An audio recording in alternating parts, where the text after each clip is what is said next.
It was the kind of farm that lived only in the hushed tones of local legend, a sprawling piece of land hidden behind weathered oaks and tangled vines. The place was known as Hollow Acres, though no one could recall when it had last been a functioning farm.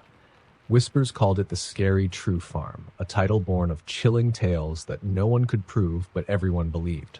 Its broken fences and dilapidated barn were said to harbor a darkness older than the earth it stood on. Emma and her brother Kyle never paid much attention to ghost stories, much less those about Hollow Acres.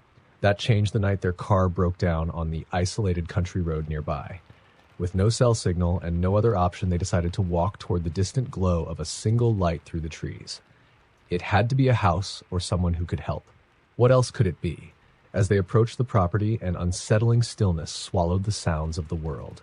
No crickets chirped, no breeze rustled the leaves, even their footfalls seemed muted. The light they had seen came from a porch lantern on a decaying farmhouse. The windows were dark, save for a faint flicker deep within the house. Kyle knocked on the warped wooden door. It creaked open, though no one was there to answer. "Hello?" Emma called, her voice trembling. "Our car broke down. Is anyone home?" The door swung wider, revealing an unlit foyer filled with shadows that seemed to ripple. Kyle hesitated, but stepped inside, his flashlight sweeping over the peeling wallpaper and dust-caked floorboards. Emma followed, every instinct screaming to turn and run. The flickering light they had seen was coming from a room down the hall. It was a faint, sickly green glow, like an old television stuck on static. The siblings exchanged uneasy glances, but moved toward it. The room turned out to be a parlor, its walls lined with ancient photographs. The green light emanated from an antique radio sitting on a side table, its knobs spinning on their own. Kyle reached out to touch it, but Emma grabbed his arm. "Don't," she whispered. "Something's not right." Before he could respond, a faint giggle echoed through the room. It was high-pitched and childlike, yet it came from no discernible direction. The siblings froze. Then, one by one, the faces in the photographs began to move. Their eyes shifted to follow Emma and Kyle, mouths curling into grotesque smiles. The door slammed shut behind them. Kyle lunged at the door, pulling with all his strength, but it wouldn't budge. The radio crackled to life, and a voice that sounded like it came from the bottom of a well said, "Welcome back. What do you want?"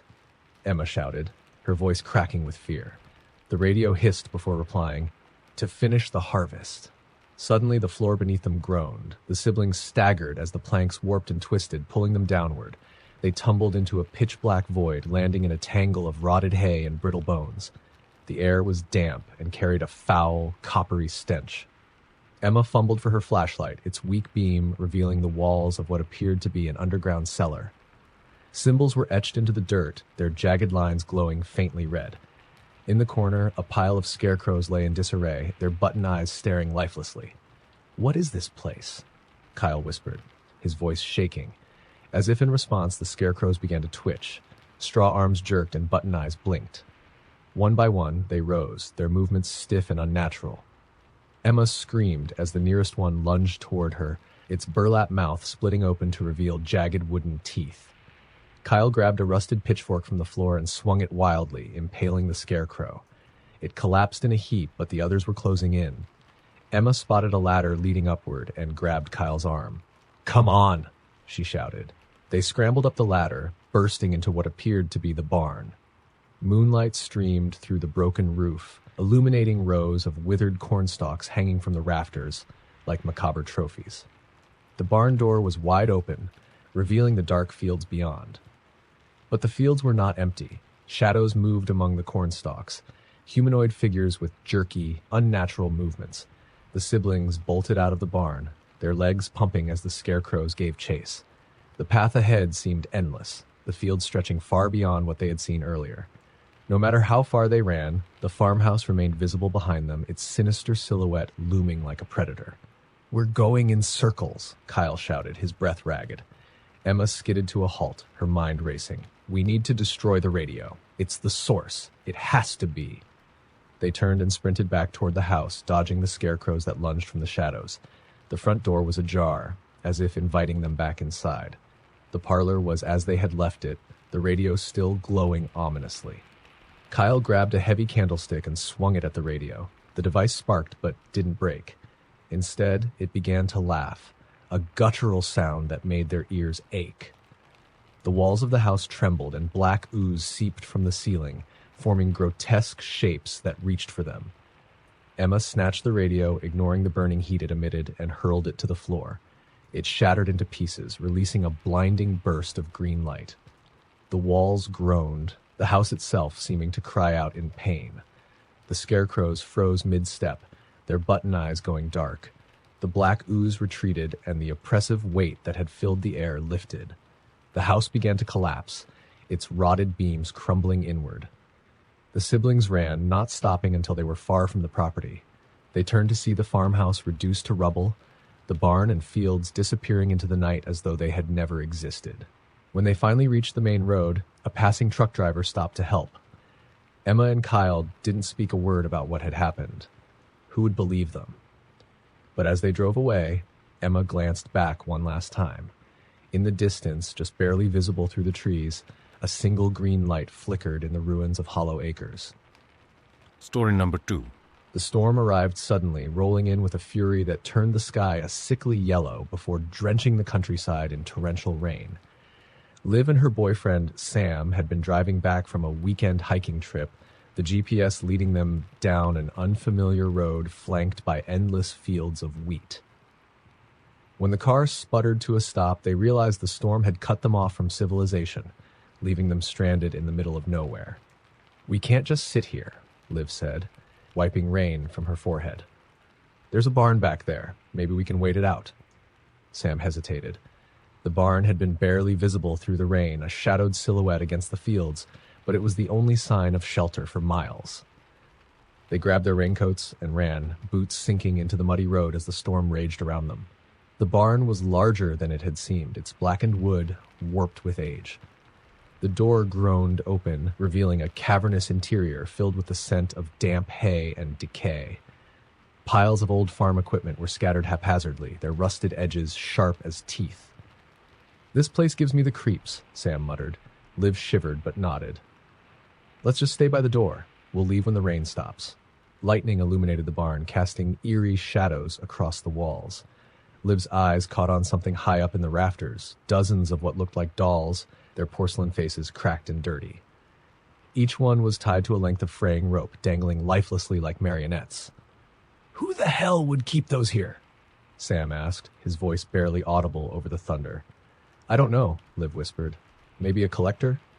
But even as she said it, she felt a cold knot of unease forming in her chest.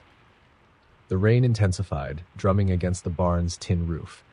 Liv's gaze wandered to the far end of the barn, where an old ladder led up to the loft. Something about the loft called to her.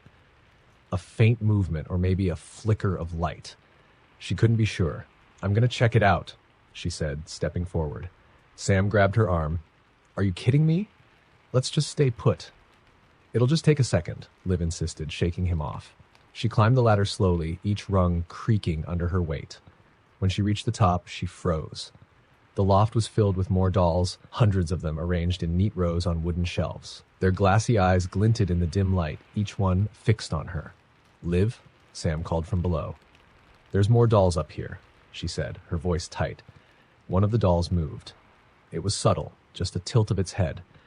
But Liv saw it. She scrambled back toward the ladder, heart hammering in her chest when another doll shifted. This one turned its head completely, its cracked lips parting in a silent scream. "Liv, get down here," Sam shouted. She didn't need to be told twice. She climbed down as fast as she could, nearly losing her footing in her panic. When she reached the ground, she grabbed Sam's hand, pulling him toward the door. "We're leaving," she said. "Now." Before they could step outside, the barn door slammed shut with a deafening bang. The storm outside seemed to intensify, the wind howling like a living thing. The air in the barn grew thick, almost suffocating, and the temperature plummeted. "Who's there?" Sam yelled, spinning around. The answer came in the form of laughter, soft, childlike, and far too close. Liv turned toward the source and saw a figure emerging from the shadows.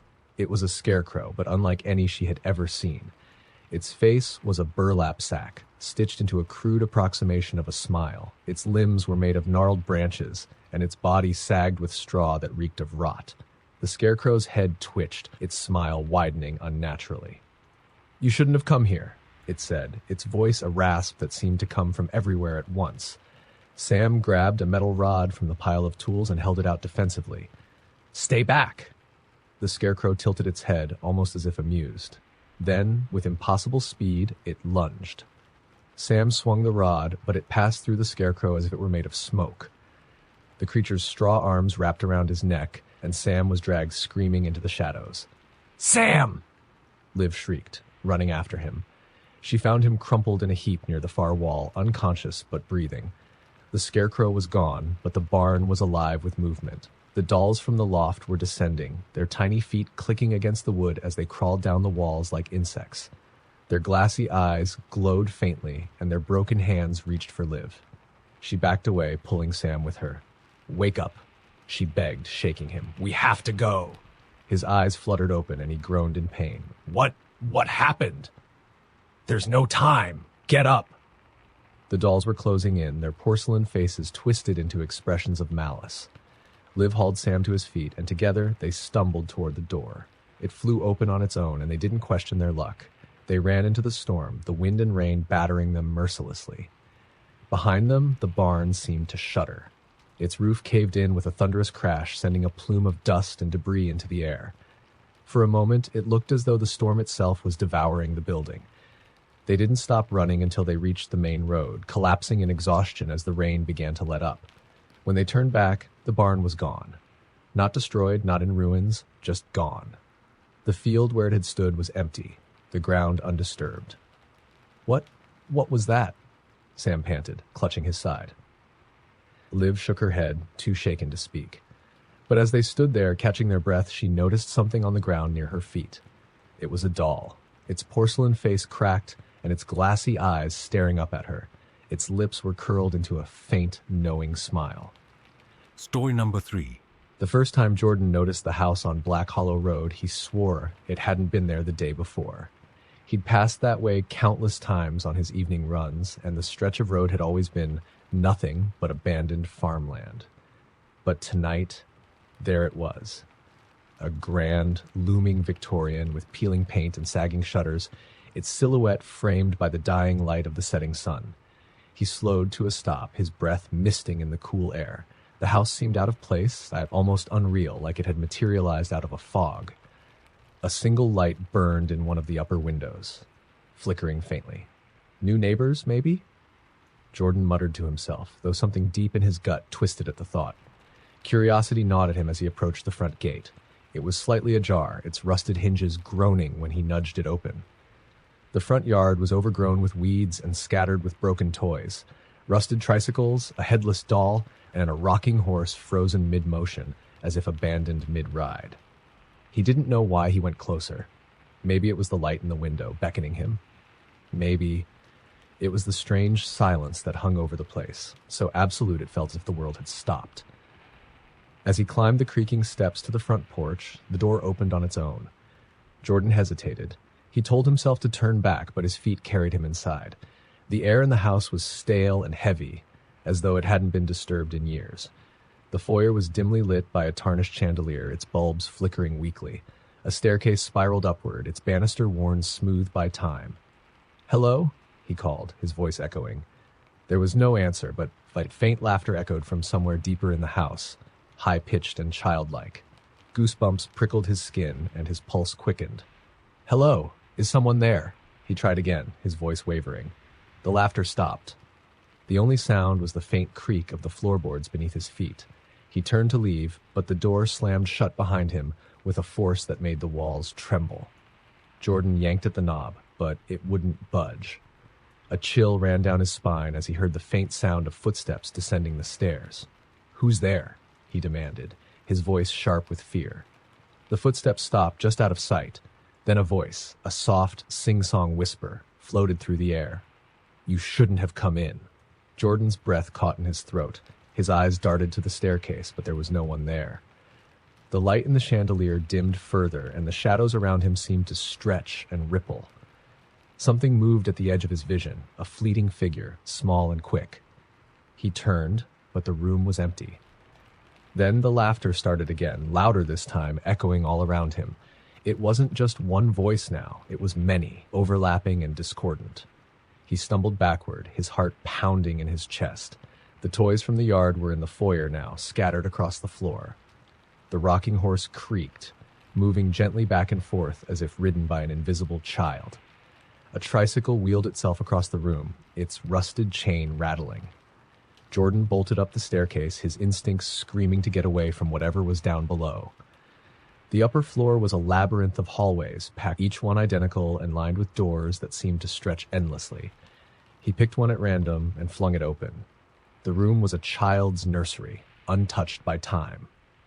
A crib sat in the center, its white paint flaking, and the walls were covered in faded murals of frolicking animals. But what drew Jordan's attention was the figure standing by the window, a little girl in a tattered dress, her back to him. "Hey!" he called, though his voice was weak. The girl didn't move. "Are you okay? Are you alone here?" Slowly, she turned to face him. Her face was pale and gaunt, her eyes sunken and black as pits. She opened her mouth, but instead of speaking, a guttural, inhuman wail erupted from her throat. Jordan staggered backward as the temperature in the room plummeted. The windows frosted over, and the air filled with the sound of distant screams. The girl stepped toward him, her movements jerky and unnatural, as though her joints bent in ways they shouldn't. He turned and ran, slamming the door behind him.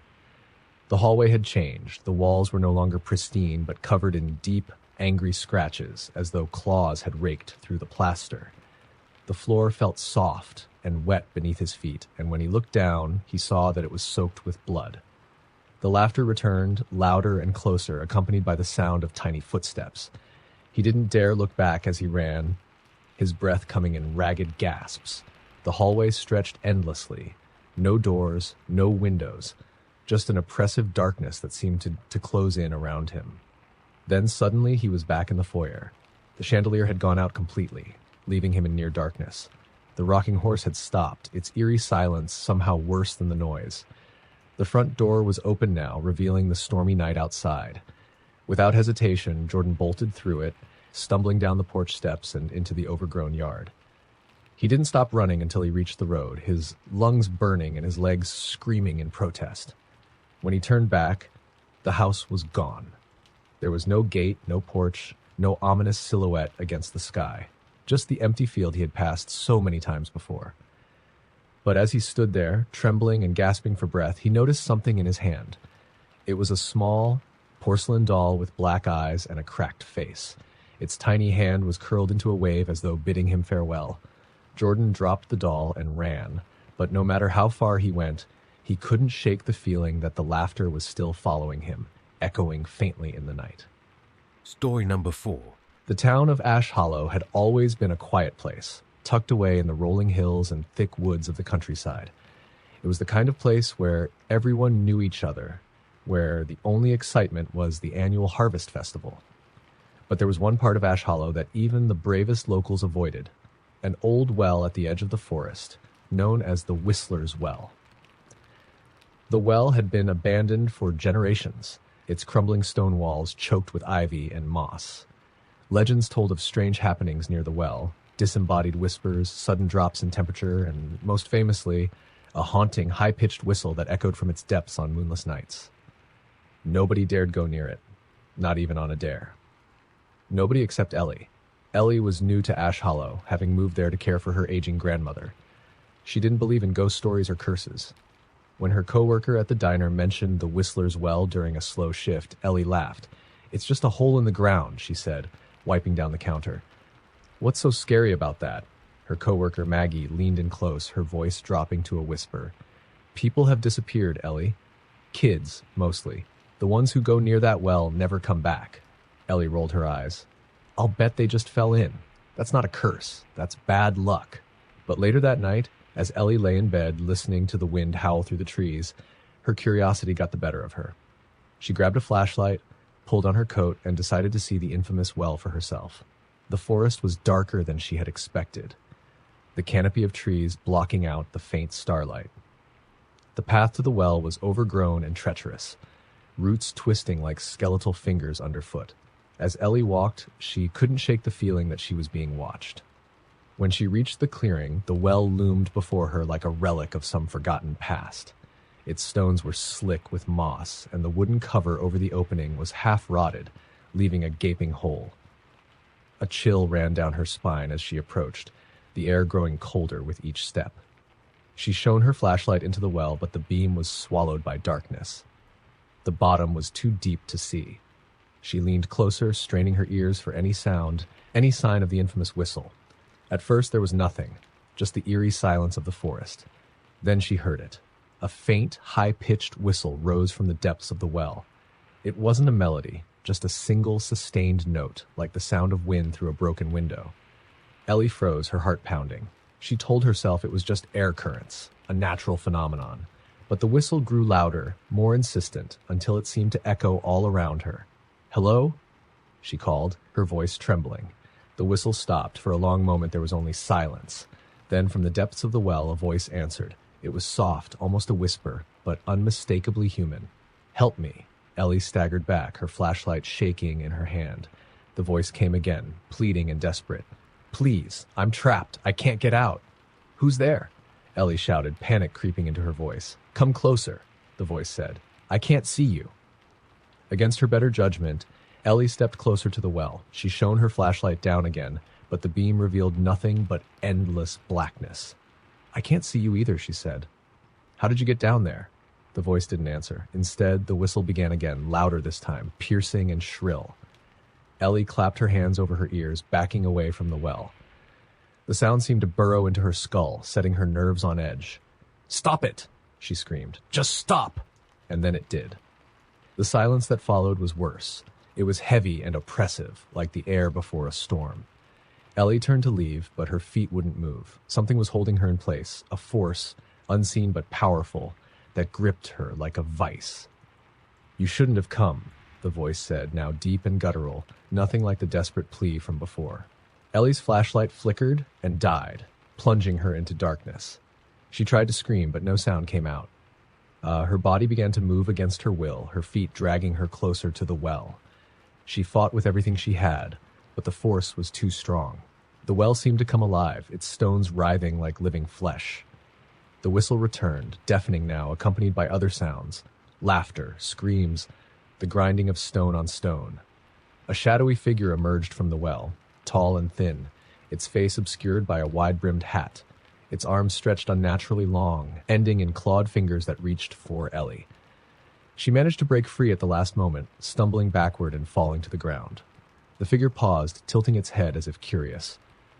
Then it let out a bone-chilling scream and lunged for her. Ellie scrambled to her feet and ran, the forest closing in around her. She didn't stop until she burst into her grandmother's house, slamming the door behind her. Her chest heaved as she tried to catch her breath, her mind racing. When she looked out the window, she saw nothing but the quiet, moonlit forest. No well. No shadowy figure. The next day, she returned to the clearing with Maggie and a few others from town. The well was gone. In its place was a patch of scorched earth, the ground blackened and lifeless. But that night, as Ellie lay in bed, she heard it again. A faint, high-pitched whistle, drifting on the wind. And she knew, deep down, that the whistler wasn't done with her yet. Story number 5. It was supposed to be a fun weekend getaway. 5 friends, Mia, Jake, Lauren, Carlos, and Ben, had rented an isolated cabin deep in the woods. The online listing promised scenic views, hiking trails, and total privacy, perfect for unwinding after a stressful semester. The first day went as planned. They unpacked, grilled on the deck, and laughed around a fire pit as the sun sank below the tree line. But as night fell, a heavy stillness descended on the woods. No wind, no rustling leaves, just a dense, unnatural silence. "Too quiet," Lauren remarked, poking at the fire. "It's creepy." "Relax," Carlos said, sipping his beer. "It's just nature. Peaceful, you know?" Jake, always the joker, grinned. "Maybe Bigfoot's watching us." "Ha ha," Mia said, rolling her eyes. "Let's just go inside. It's freezing out here." Inside the cabin, the group settled into a cozy routine, board games, snacks, and Carlos's terrible playlist. But around midnight, the power flickered and went out. "Probably the generator," Ben said. "I'll check it." "No way," Mia said, grabbing his arm. It's pitch black out there. I'll go with him, Jake offered, grabbing a flashlight. The two stepped outside, leaving the others in the cabin. Minutes passed. Then 10. 15. Where are they? Lauren asked, pacing nervously. Mia peered out the window. The flashlight beam was visible near the shed, bobbing erratically. They're probably just messing around. But when another 10 minutes went by without any sign of them, the unease in the room deepened. We should check on them, Carlos said, grabbing the backup flashlight. Stay here. Lock the door. Lauren and Mia exchanged worried looks, but nodded. Carlos stepped out into the cold night, the beam of his flashlight cutting through the darkness. Jake, Ben, quit screwing around. The woods swallowed his voice. The silence was absolute, the kind that made his ears ring. When he reached the shed, the flashlight lay on the ground, its beam sputtering weakly. There was no sign of Jake or Ben. Carlos crouched to pick up the flashlight, but as he straightened, a sound broke the silence. A faint, wet, dragging noise coming from the trees. His breath hitched. Jake? He called, his voice trembling. Ben? The dragging grew louder, accompanied by a low, guttural growl. Carlos backed away, his flashlight shaking as he swept the beam through the trees. A shape emerged from the shadows, tall, twisted, and inhuman. Its limbs were too long, its head cocked at an unnatural angle. Its eyes glinted, reflecting the weak light like a predator's. Carlos stumbled back, tripping over his own feet. The creature moved closer, its movements jerky and unnatural, like a marionette controlled by an unseen hand. He screamed. Inside the cabin, Mia and Lauren jumped at the sound of Carlos's scream. Mia ran to the window, but the darkness outside revealed nothing. Something's wrong, Lauren whispered. We have to leave. Without them? Mia said, her voice cracking. The front door banged open, and Carlos staggered in, his face pale and his eyes wide with terror. He slammed the door shut behind him and locked it, leaning against it as he gasped for breath. What happened? Mia asked, rushing to his side. Something out there, he stammered. Jake and Ben, they're gone. It's not human. We have to leave. Now. Lauren didn't need convincing. She grabbed the car keys and her jacket. Let's go. They barely made it out the door when the creature appeared, blocking their path. In the porch light, its grotesque form was fully visible. Its skin was gray and leathery, stretched taut over sharp bones. Its mouth split open in a grin too wide for its face, revealing rows of jagged teeth. It lunged. The three friends screamed, darting back inside and slamming the door. The creature crashed against it, the wood splintering under the force. Upstairs, Carlos yelled. They bolted up the stairs, barricading themselves in the master bedroom. The pounding on the door below grew louder, more frantic. What is that thing? Lauren whispered, tears streaming down her face. I don't know, Carlos said, his voice barely audible. But it's not going to stop. The pounding suddenly stopped. The silence that followed was deafening. Do you think it's gone? Mia asked, her voice shaking. Carlos crept to the door, pressing his ear against it. The hallway outside was silent. Maybe, he began, but before he could finish, the window shattered behind them. The creature clawed its way into the room, its twisted body folding unnaturally to fit through the frame. Mia grabbed a lamp and hurled it at the creature. It smashed against its chest, but the thing didn't even flinch. Carlos lunged for the door, pulling Lauren with him. Run! He shouted. The three of them sprinted down the hall, the creature close behind. They barely made it to the stairs when it lunged, swiping at Carlos and catching his leg. He fell with a scream, blood pooling beneath him.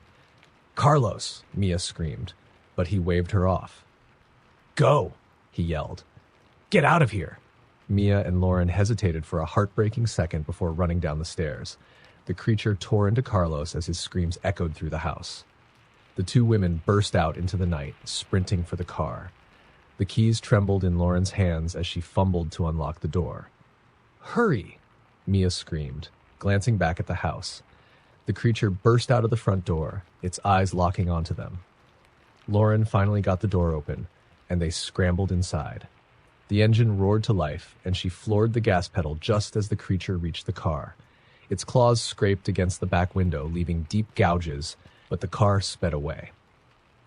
They didn't stop driving until they reached the nearest town, their bodies shaking with shock and exhaustion. When the police went to the cabin the next day, they found no sign of Jake, Ben, or Carlos. The only evidence that anything had happened was the claw marks on the car and the shattered window upstairs. Mia and Lauren never returned to Ash Hollow, but they knew one thing for certain. Whatever lurked in those woods wasn't finished hunting. Story number 6. The old amusement park on the edge of town had been closed for decades, its gates chained and its rides slowly rotting under the weight of time. Everyone knew the stories: the Ferris wheel operator who vanished mid-shift, the roller coaster that derailed and killed 6, the clown who was rumored to haunt the funhouse. Cassie didn't believe any of it. She and her friends, Mark, Jess, and Ryan, thought the park was just a relic of urban decay, a spooky setting perfect for a Halloween night dare. "Come on, it'll be fun," Cassie said, holding a flashlight as they approached the gates. The rusty chain had been cut, the padlock lying broken in the dirt. "Someone's been here," Mark said uneasily. "Yeah, us," Jess said with a smirk, stepping through the gate. "Let's find that creepy clown and take a selfie." The air inside the park felt heavier, the smell of mildew and rust thick in their nostrils. The carousel was the first thing they saw, its chipped horses frozen mid-gallop. The organ pipes were bent and corroded, yet Cassie could swear she heard faint music drifting through the night. "No way that's working," Ryan muttered, his eyes darting around. "Probably the wind," Cassie said, though she didn't believe it. The group moved deeper into the park, their flashlights cutting through the darkness. Overhead, the Ferris wheel loomed like a skeletal giant, its gondolas swaying gently in the breeze. The roller coaster tracks twisted into the night like the ribs of some long-dead creature. "This place is falling apart," Jess said, kicking an old popcorn bucket. "Why did they even shut it down?" "Because it's haunted," Mark said in a mock-serious voice. "The clown, remember?" "Oh, please," Jess scoffed. "It's just a laugh cut through the air. It wasn't any of theirs." It was deep, wheezy, and unmistakably inhuman. The group froze, their flashlights whipping around to find the source. "Did you hear that?" Ryan whispered, his voice trembling. "Probably a raccoon," Jess said, but her bravado was slipping. The laugh came again, louder this time, echoing from the direction of the funhouse. "Nope," Mark said, turning toward the exit. "Not doing this." "Wait," Cassie said. "It's just a recording or something. Someone's messing with us." "You really think this place still has power?" Ryan asked. Or that anyone's stupid enough to hang out here?" Before Cassie could answer, the funhouse lights flickered on. Bright, colorful bulbs illuminated the peeling facade, and the entrance doors creaked open as if inviting them inside. "Okay, that's creepy," Jess admitted, her voice barely audible. Cassie swallowed hard. "We came here for a scare, didn't we?" She stepped forward, the others reluctantly following. The funhouse entrance yawned like a mouth, its paint cracked and flaking. As soon as they crossed the threshold, the doors slammed shut behind them. The interior was a maze of warped mirrors, spinning tunnels, and grotesque clown mannequins. The air smelled of rotting wood and stale candy, and the floorboards groaned under their weight. "This was a bad idea," Mark said, sticking close to Ryan. "No kidding," Ryan muttered. Cassie's flashlight flickered, then died. So did the others. Red and yellow lights overhead buzzed to life, casting eerie shadows across the funhouse. "I don't like this," Jess said. "Let's get out of here." They turned back, but the entrance was gone, replaced by another corridor lined with grinning clown faces painted on the walls. Their eyes seemed to follow the group as they moved. "I don't remember this hallway," Ryan said, his voice rising with panic. "We'll find the exit," Cassie said, though her own heart was pounding. The laughter started again, this time all around them. It was louder, more maniacal, like someone or something was following them. "Run," Mark said, and they did, sprinting down the corridor and through a series of twisting, narrow passages. They burst into a new room, one with a spinning floor and dangling mannequins dressed as clowns. Their glassy eyes stared down at the group, and one of them seemed to twitch. Jess screamed as the mannequin nearest to her moved, its painted mouth cracking into a grin. Its head snapped toward her, and it lunged, its plastic hands grabbing for her. Ryan yanked her away, and they stumbled out of the room, slamming the door behind them. "This isn't happening," Jess said, her voice shaking. "This can't be real." The laughter returned, closer now. One of the clown mannequins was standing in the corridor ahead, though none of them had seen it move. Its face was grotesque, its painted smile stretched too wide, revealing rows of jagged teeth. "Hello," it said, its voice a chilling mix of human and mechanical. They backed away, but the clown stepped closer, its movements jerky yet deliberate. "This way!" Cassie shouted, leading them down another corridor. The walls seemed to shift and warp around them, the funhouse becoming a labyrinth. They heard the clown's footsteps behind them, heavy and relentless. They stumbled into a large room with a carousel in the center, its painted horses spinning slowly. The same wheezy laugh echoed, and the clown stepped out from the shadows, its grin wider than ever. "No more running," it said, its voice dripping with malice. The carousel began to spin faster, the lights flickering wildly. The room seemed to close in, the walls pulsating like a living thing. The clown lunged and chaos erupted. Cassie didn't know how she made it out. She didn't remember running or the others screaming or the clawing hands reaching for her. All she knew was that she was suddenly outside and gasping for air, the funhouse dark and silent behind her. The others didn't make it. When the sun rose, Cassie returned with the police, but the park was empty. The funhouse was boarded up, the lights dead. There was no sign of her friends, and the officers chalked it up to a teenage prank gone wrong. But Cassie knew the truth. Every night, she hears the laughter. It drifts through her dreams, accompanied by the sound of carousel music and the click of footsteps. And every morning, she finds fresh clown makeup smeared across her face. Story number 7. The dense fog rolled across Black Hollow Road like a living thing, curling around the wheels of Emma's car as she drove slowly through the dark countryside. The GPS screen flickered, struggling to maintain a signal. "Turn right in 200 feet, the robotic voice instructed. Emma frowned.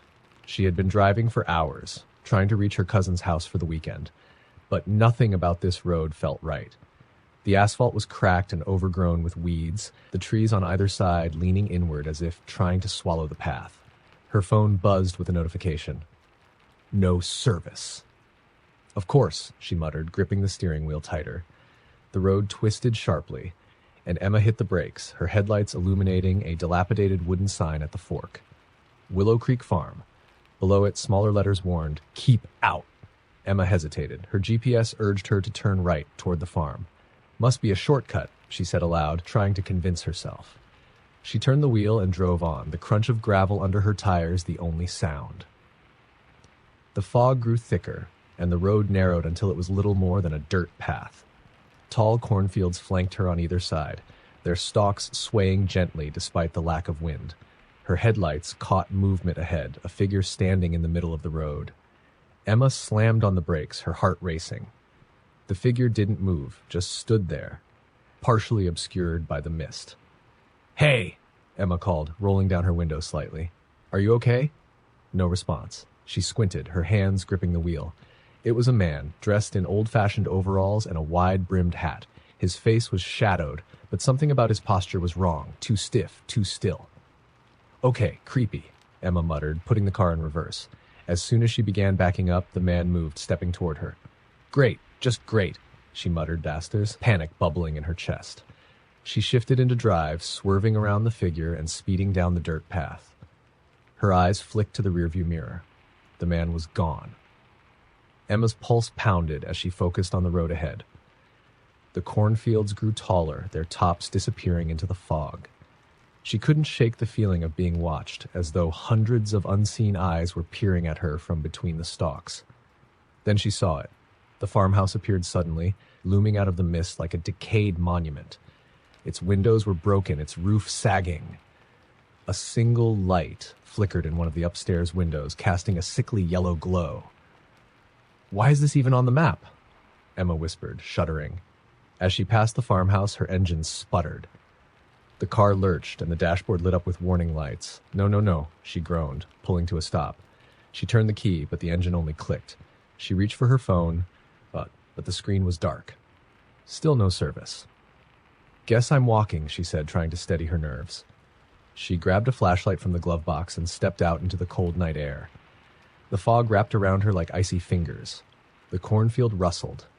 Emma froze, shining her flashlight toward the sound. The beam illuminated nothing but swaying stalks. She took a deep breath and started walking, keeping to the edge of the dirt road. The farmhouse loomed in the corner of her vision, its upper window light flickering eerily. As she passed the front yard, a creak broke the silence. Emma turned, her flashlight trembling.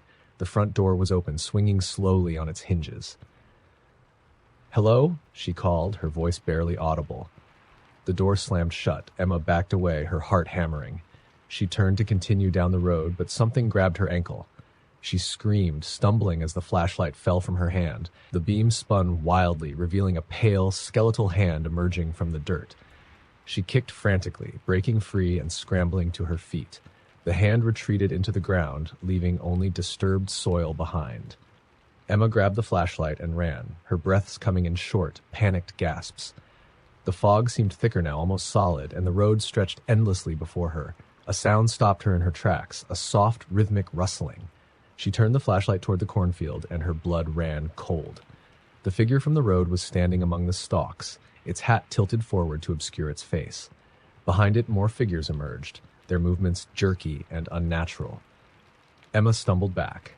"Stay away," she screamed, her voice echoing into the fog. The figures stepped onto the road, surrounding her. Their faces were wrong, hollow eye sockets, rotting flesh, and smiles that stretched impossibly wide. The farmhouse light blinked out, plunging everything into darkness. Emma's scream was the last sound to break the silence. The next morning, the local sheriff received an anonymous tip about an abandoned car near Willow Creek Farm. When deputies arrived, they found Emma's car, its doors open, and the engine cold. There was no sign of Emma, or anyone else. But as the deputies walked back to their patrol car, they heard it, a faint rustling from the cornfields. When they turned, they saw figures watching from the stalks. The farm had claimed another, Bay. Story number 8. The storm came out of nowhere, a sudden deluge that turned the narrow mountain road into a slick and treacherous path. Maria cursed under her breath as her car's wipers struggled to clear the windshield. She'd been on her way to visit her grandmother in the countryside, but now she was hopelessly lost, her GPS useless in the pouring rain. Her headlights caught a sign on the side of the road, Crow Haven Inn, vacancy. Beneath it, an arrow pointed down a gravel driveway. Relieved, Maria turned in, her tires crunching over the stones. The inn appeared at the end of the drive, a sprawling Victorian mansion with turrets and a wraparound porch. Its windows glowed warmly, a welcoming sight in the storm. Maria grabbed her overnight bag and dashed inside. The lobby was quaint but oddly deserted. A bell sat on the counter, tarnished and weathered. Maria rang it, the chime echoing in the stillness. After a moment, an elderly woman emerged from a side door. Her face was pale and gaunt, her eyes sharp and calculating. She wore a black dress, high-collared and severe. "Welcome," the woman said, her voice thin but polite. "We don't often get guests this time of year." Maria offered a sheepish smile. "The storm forced me off the road. I just need a room for the night." The woman nodded slowly.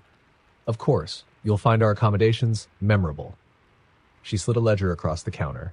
"Sign here." Maria hesitated. The pen felt cold and heavy in her hand. The ledger was filled with looping, old-fashioned script, names written in ink that had faded to sepia. She signed her name, and the woman's lips curled into a thin smile. "Room 7, she said, handing Maria a brass key. "Up the stairs, to the left." Maria thanked her and climbed the creaky staircase. The inn smelled faintly of lavender and something less pleasant, like damp earth. Room 7 was at the end of the hall. The key turned easily in the lock, and Maria stepped inside. The room was charmingly old-fashioned, with a canopy bed and lace curtains. A fire crackled in the small hearth, though she didn't remember seeing smoke rising from the chimney outside. She set her bag down and flopped onto the bed, exhausted. As she lay there, the storm raging outside, she noticed something odd, a faint scratching sound. It was coming from the wall behind the bed. Maria sat up, her heart thudding. The sound stopped. "It's probably just a mouse," she told herself, though her voice trembled. She pulled the covers up and tried to sleep. But the scratching returned, louder this time. It was rhythmic, deliberate, as if something or someone was clawing at the wall. Maria turned on the bedside lamp and stared at the wallpaper. It was floral, faded with age, but now she noticed something else, faint scratches, long and jagged, tearing through the pattern. She backed away from the bed, her breath quickening. A knock sounded at the door, startling her. "Who is it?" she called. No answer.